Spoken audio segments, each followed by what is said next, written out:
All right, working on building some bench strength back up today. And so I'm gonna be doing some bench pressing. I'm gonna bench with the chains, and the chains help to accommodate resistance. Bands do the same thing. Bands and chains do similar things. The weights will be heavier at the top and they will be lighter at the bottom. What that does is it kind of slows down. It makes it harder to like press all the way through. And for me, what it's done over the years is it helps to give me a more optimal weight, which has less overall like damage on my joints, ligaments, tendons. And I'm actually surprised and shocked that it's not utilized more. I'm still kind of baffled to this day, especially with the amount of knee pain, the amount of hip pain, the amount of elbow pain that lifters suffer. I'm completely shocked that they don't use bands and chains more often, because again, the weights are lightest at the bottom and heaviest at the top. Think about that for a minute. The least advantageous position of a bench press is at the bottom. The least advantageous position of a squat is at the bottom. And so how convenient is it to be able to utilize some chains that we have here? We have 100 pounds of chain weight that we're going to be putting on the barbell in a minute. I think it's like 50 pounds per side. This weight, this 95 pounds on here, is going to go from being around 200 pounds at the top of the lift, and it will be 100 pounds less at the bottom of the lift. So it'll go from 100 pounds to 200 pounds. 100 pounds on the shoulders and elbows. And then gradually, as I get into more advantageous position, I have better leverages, more and more weight climbs onto the bar. Makes so much sense, but it's just not utilized much. I don't know if it's inconvenience or lack of knowledge. I'm surprised that bodybuilders, I'm surprised all athletes and bodybuilders aren't using bands and chains, at least on occasion. Yeah, it's kind of always baffled my mind. Anyway, I'm going to warm up here for the bench and get going.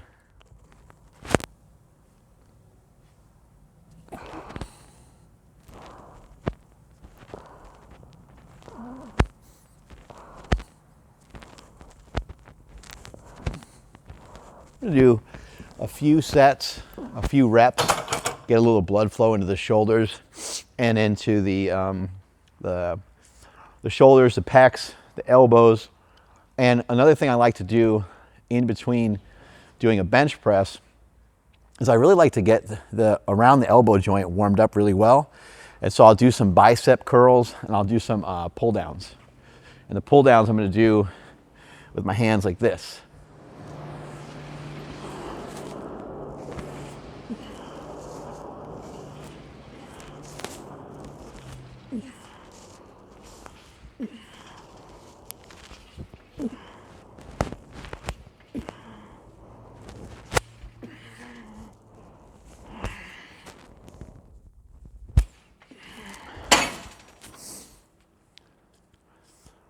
I found over the years doing some curls and getting the biceps pumped up allows the biceps to be bigger, and then when they're bigger they feel stronger when you go to do your benches. So I'll warm up with this, I'll do some curls.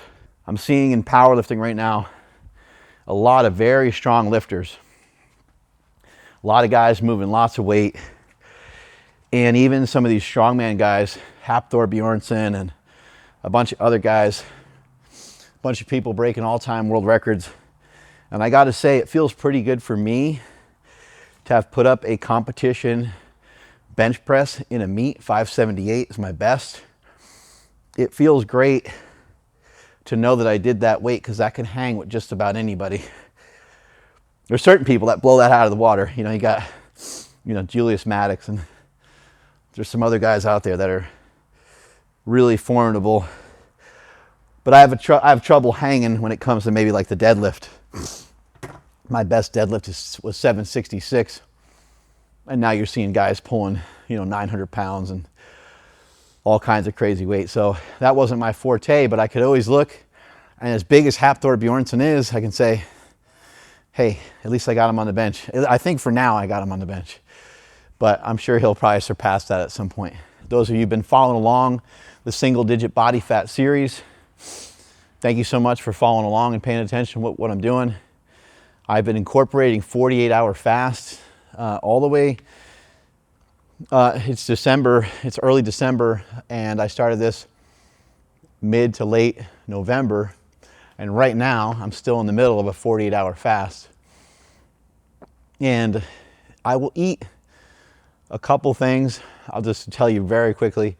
I'll have some vegetables, sometimes fermented vegetables. I might have a little bit of fats. I might throw a little bit of MCT oil or ghee butter or combination thereof into my coffee, like a bulletproof coffee, bone broth, and that's pretty much the list of food that I eat right there. I chew on gum. I'll have some aminos in my drink. I'll take some ketones, some exogenous ketones from a company called Ketone Aid. I take a product called KE4. And that makes up my food for a 48-hour period. And it's been really effective. I'm working on getting down under 200 pounds. And I was 212 this morning. I should have a record low coming up. Fast is supposed to end like around 5 or 6 p.m. tonight. I'll kind of see how I'm doing tonight. I might end the fast in the morning. We'll just kind of see how it goes. But a lot of people have questions when it comes to the workouts. And they're like, aren't your workouts, way less? Aren't they shitty? Aren't they this or that? They're not really. I mean, they can get compromised a little bit. Sometimes when you're on the latter half of that 48-hour fast, you'll feel it a little bit. But as soon as you eat food again, you're right back to your normal jacked and tan self. So it's not a huge deal. It's very temporary if you do feel any dips.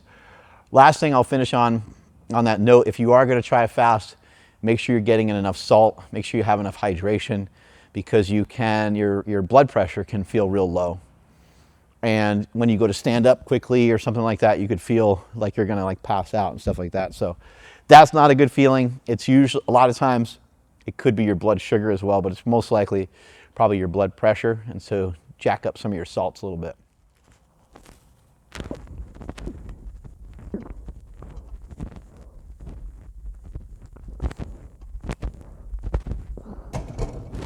This is just like greasing the groove and movement. This isn't like trying to get a pump, especially when it comes to the chest. For the biceps, it'd be good for me to get a pump in there because they're the opposing muscle group. So this is just a great, easy way to get warmed up for a bench press. I'm gonna go through this 3 or 4 rounds. So I'll actually build up a little bit of work capacity for some of you that are newer, more advanced. Not gonna really feel a lot of improvement in your work capacity. Try to find that sweet spot. Where's that spot that you can just drop into and just sort of bounce it on out of there.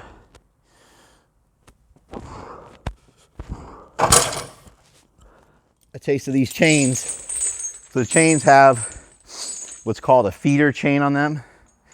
This is an extra chain to get the weight down closer to the ground, because you want a little bit of weight to drag on the ground so that the weights don't swing all over the place.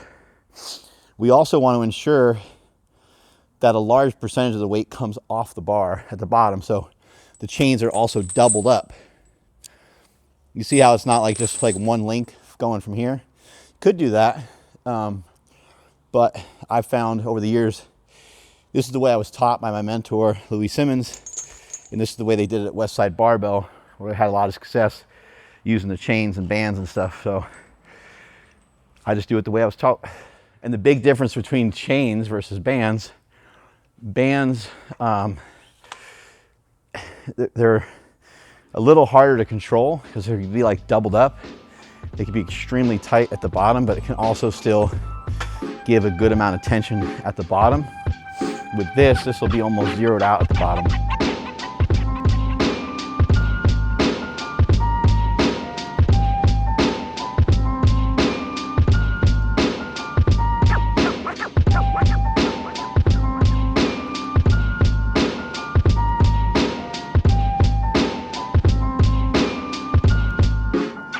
So this, in a way, is working a little bit like a slingshot. The weights are lighter at the bottom, heavier at the top. Slingshot works in a similar fashion.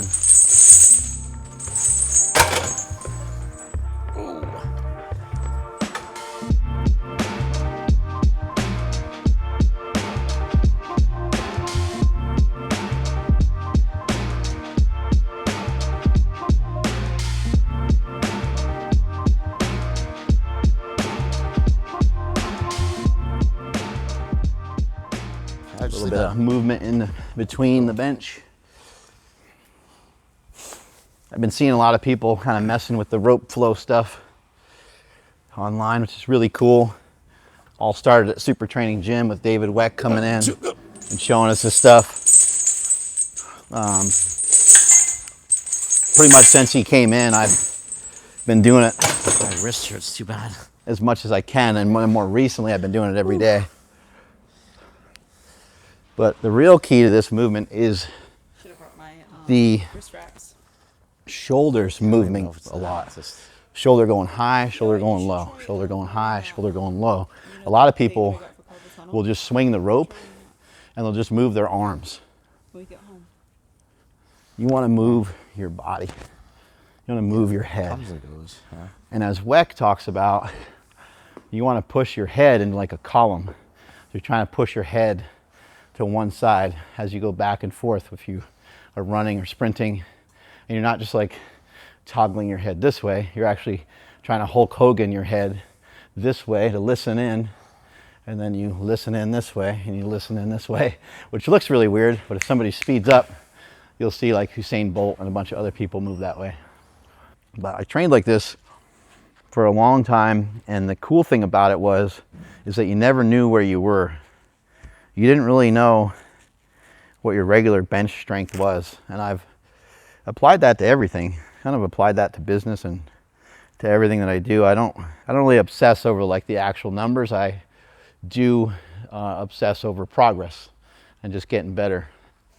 But I also think there's something to it to kind of tricking yourself and not knowing exactly where you're at all the time, because making progress all the time linear in one way is so hard that it's really easy to get down on yourself about certain things. So even when it comes to making money, I don't really look at numbers and stuff like that, but every once in a while I'll hear about something and I go, oh, that's cool. That's an improvement over 3 years ago.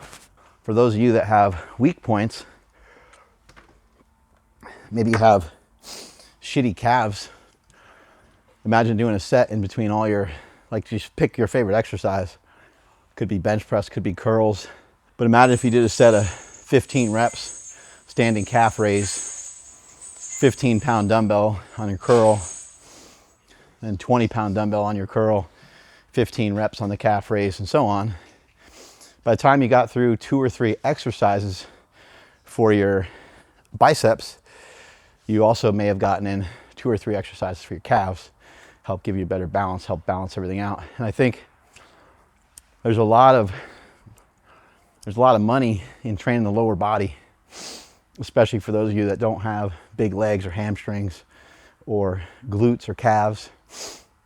Those are all areas that if you haven't worked them that much, a great opportunity to build them up and to just have more deposits for glucose and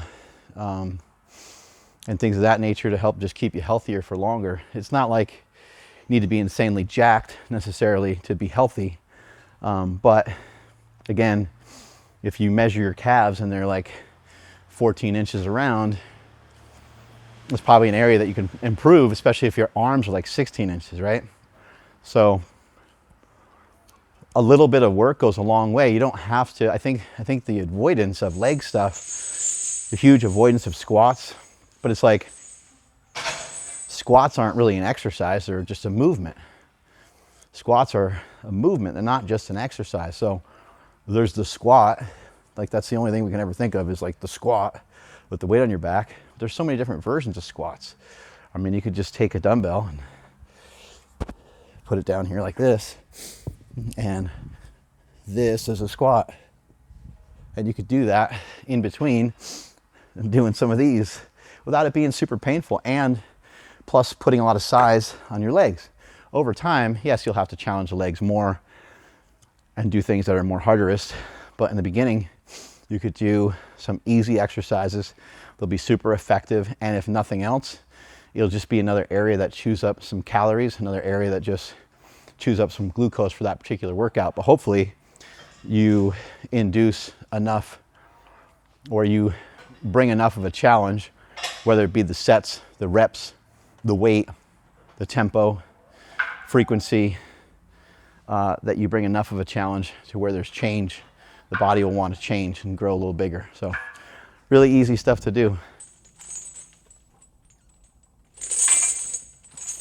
I got it.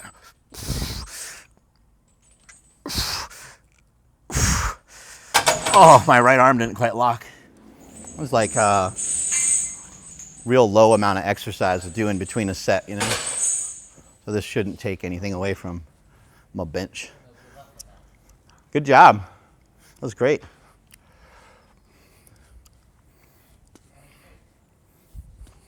When you're doing the rope, though, you want to try to have it driven by the movement more of like your spine rather than just of the arms. Arms to be here, which arms is fine too. Like that's getting in some cool movement, but you want to be more spine driven so you can actually take the rope, keep it close, and have it just pivot around your own body.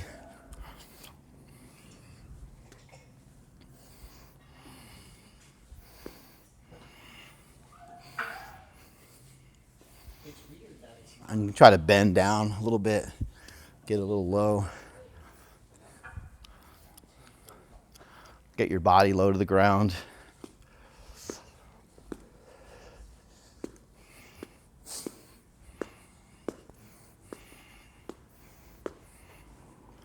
Really nice to get outside in the sun.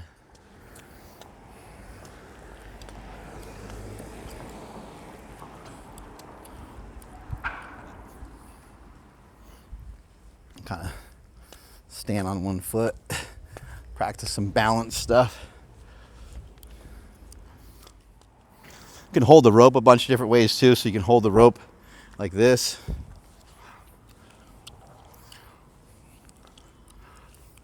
Or you can hold it single-handed. Or you can hold it single-handed this way. A lot of variations of it. For me, I have a hard time kind of opening up this way. So it's good for me to practice, especially with the heavier rope, because the heavier rope will take me back further this way. You can think of like a tight end trying to catch a ball. Like I don't have good range to catch a pass if it's back behind me, right? But if I take this rope, especially again the heavier rope, it will pull me into some of those patterns a little bit better. You can also just do like circular motions with your arms. It just so happens I have the rope in my hand, but I could do, you know, people do arm circles, right? You do arm circle. This shoulder's a little bit more wonky than the other. You get overhead. Try to get your wrist going. It's just fun, different movement.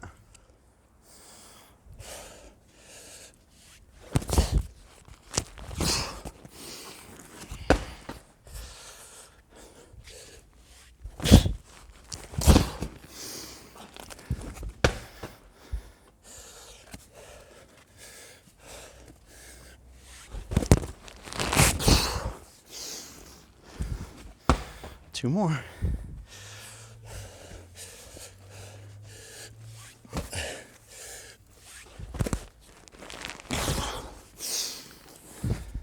Tip for that workout. Got some benching in with some chains. Went up to 315. Went back down to 295. Crushed that. Dumbbell work. You saw a bunch of the ways I warm up for bench. Been the same forever. I almost always warm up that way. Every once in a while, I just might start with the bar. But most of the time, I try to warm up the elbow joint. You want to try to keep the joints healthy and keep them strong. always give them a good, not just warm up, but give them enough of a challenge before you start your work that it actually kind of counts as work. That's what I did today, because I did the bench, I did it very light. That kind of doesn't count or go towards much of anything. But I did do some lat pull downs that were pretty challenging. And I did do some curls that were pretty challenging. And that's going to help with hypertrophy, but it also is going to help get the area not just warmed up, but it's going to challenge the ligaments and the tendons and those things that we tend to run into a lot of injuries with, a lot of elbow, a lot of shoulder, whatever those things are. Get those areas warmed up, but not just warm. Challenge them a little bit before you start your lifting for the day. Strength is never weakness. Weakness is never strength. Catch you guys later.